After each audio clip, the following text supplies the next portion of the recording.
What's up, everybody? It's Ace again. Um, Here in my dress blue chucks.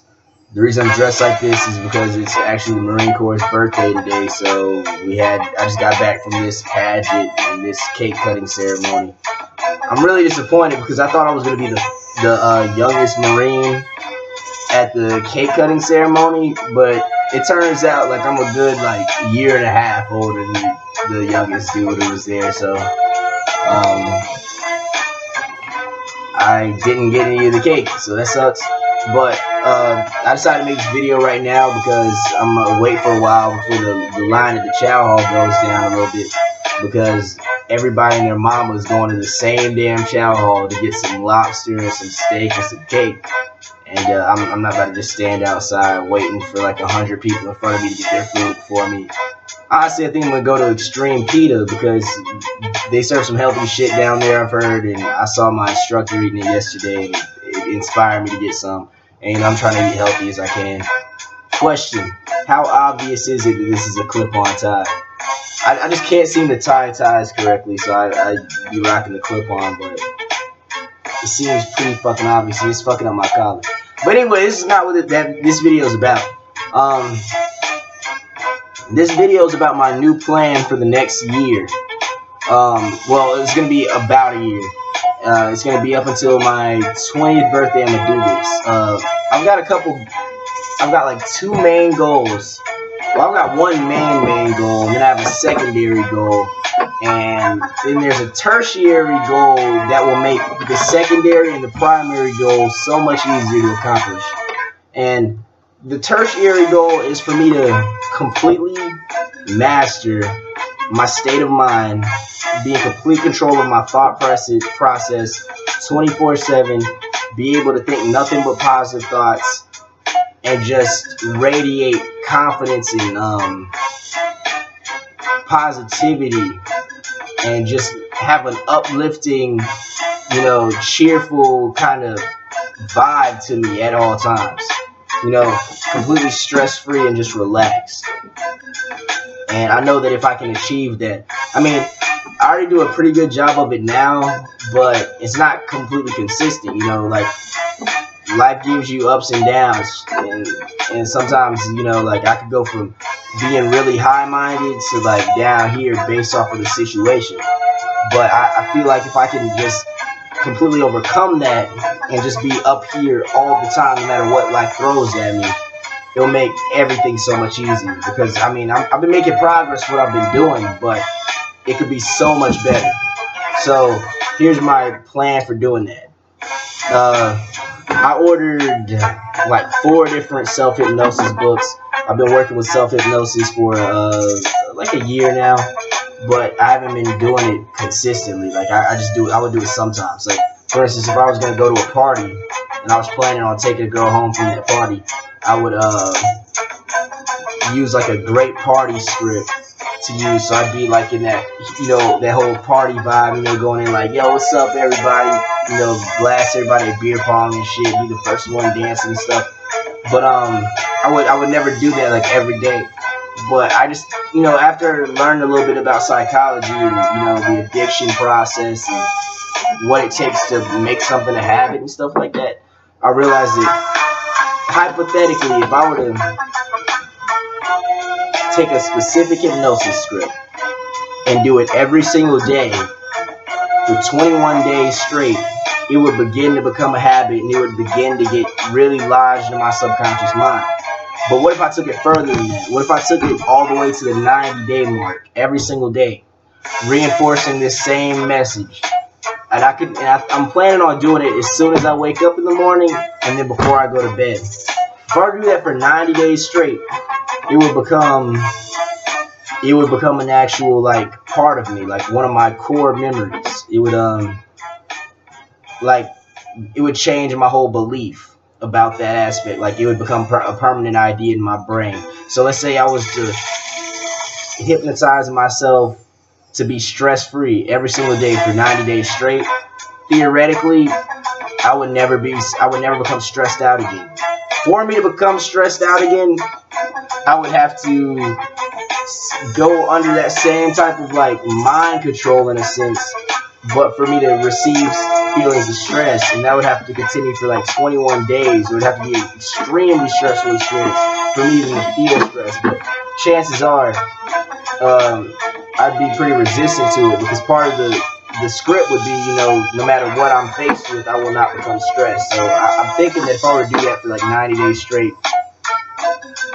I wouldn't have to worry about stress, which is a good thing because you know what they say about stress. It actually, like, it fucks up your heart a little bit. In fact, it'll shorten your lifespan, give you gray hairs, all this shit, give you bad skin. Like, stress is a bad thing. It really is. So, I'm gonna do a stress script, but like, I'm only gonna focus on one script at a time. So, for starters, for the first 90 days of this period, I'm gonna do, and it's interesting because this will take me about a year to do if I do 3 scripts for 90 days straight. So for the first script I'm gonna do is just complete, like, unshakable self-confidence every single day for 90 days. So by the end of that 90 days, my confidence will be like solid all the time. After that, I'll be doing perfect concentration. No, it's either going to be perfect concentration or extreme goal motivation. I'm thinking about extreme goal motivation because I know that if I'm extremely motivated to achieve my goals, I will be focused. So yeah, it'll be total self-confidence for the first 90 days so I can have the confidence and believe in myself to be able to do these amazing things I intend on doing. Then for 90 days after that, it'll be extreme goal motivation. So I'm extremely motivated to do those goals and at the same time focus on them. And then the 90 days after that, I'll do stop stressing. So I can completely stop stressing out. I can be completely relaxed in everything that I do. And if for those of you who don't know, that's beneficial because stress causes you to perform at your lowest point. Like, ask anybody who's good at anything, or just ask yourself from personal experience that you perform your best when you're stress free. Like, think about all those times, like maybe if you play video games, you play a sport. Think of one of those times where you've done your absolute best. Like, let's take basketball for example, where you've crossed up like everybody on the opposite team, fucking just, and then like laid it up, made like a really nice layup, or like dunked on their ass. What kind of state of mind were you in at that time? Were you extremely like focused, like over calculating every single fucking move that you made? Or were you not even really thinking about it? You were just like letting your body move, like you were in the zone. Those of you who play fighting games or Call of Duty or some shit, like back in college, me and my roommates would play Super Smash Bros. All the time. Like, that was the thing, Super Smash Bros. And I noticed I played my best when I was playing that game when I wasn't thinking about it. Really, I played my best when I was drunk because there was not a single thought going through my mind. Like, I would just be sitting there holding the controller. I'd be like looking at the screen just like this and just pressing buttons. But I'd be whipping that ass. Like, I'm telling you, I'd get 3 people to play against just me, and these would all be 3 people who could normally beat me one-on-one, but I would trash all 3 of them together. And that's because I wasn't thinking. I was playing without judgment. And when you're not judging yourself or worried about the results or the consequences of what you're doing, you'll do that thing much better. And that's with anything you do. Like, I need to apply that to picking up women, because I've heard this from plenty of dating coaches. Like, when you're going to approach a girl, don't be afraid of rejection, because the fear of rejection will cause you to overcalculate, to stress out, and then have the worst game possible. But if you're just going up like, I don't give a fuck what happens, like, she can spit in my face, step on my shoes, and then walk right off. It's not gonna faze me. When you do that, that's when you come off with that extremely confident, unshakable vibe that women are drawn to. So the combination of perfect confidence, extreme goal motivation, and a complete lack of stress I'll be a beast by the time I'm 20 years old.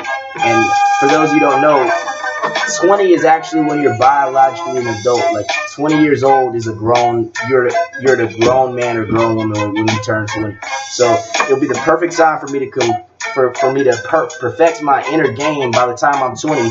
So from the beginning of my adult years, from my truly adult years, I would just be a beast in action who will succeed in everything and conquer every single thing put in front of me.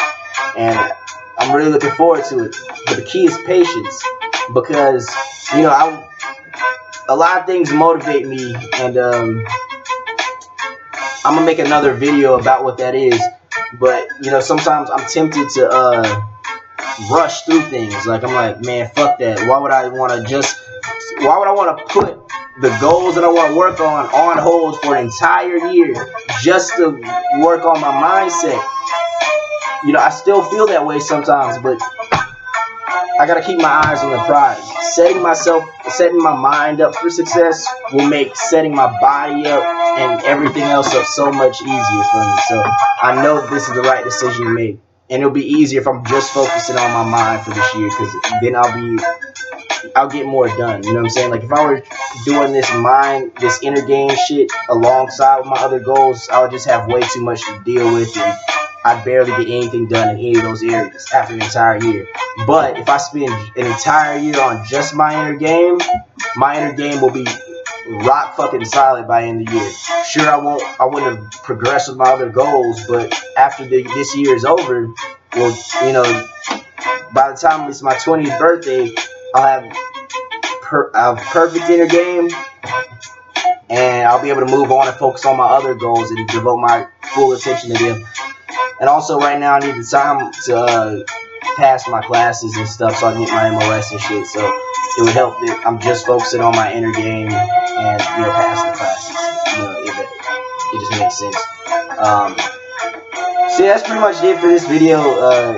Like, comment, share, and subscribe. If you like the advice, this wasn't really an advice video. It was just letting you know what I'm doing. But you can certainly do the same thing, and I think everybody should just really take the time to focus on their mental health, because everything's mental. Everything's a matter of your mind. This is a mind over matter universe. And if your mind isn't right, you'll never achieve the things that you really could. You'll never fulfill your true potential. In fact, it's been shown that your thoughts can actually influence the world around you, like to the point where the things that I'm thinking is influencing people on the other side of the planet. It's weird how we're all connected like that, but yeah. So don't underestimate the power of the mind. So I would say that everybody needs to take like a year just to focus on getting their mind where it needs to be, because it's just 1 year. And if you're eating right, staying healthy and shit, in shape during that time, that year isn't gonna mean shit. And it'll set you up for the rest of your life. Okay, I'm done extending this video by repeating the same thing over and over again. I'm gonna get to the next video now, I'm not gonna tell you what it's about. You'll see in the next video. Peace.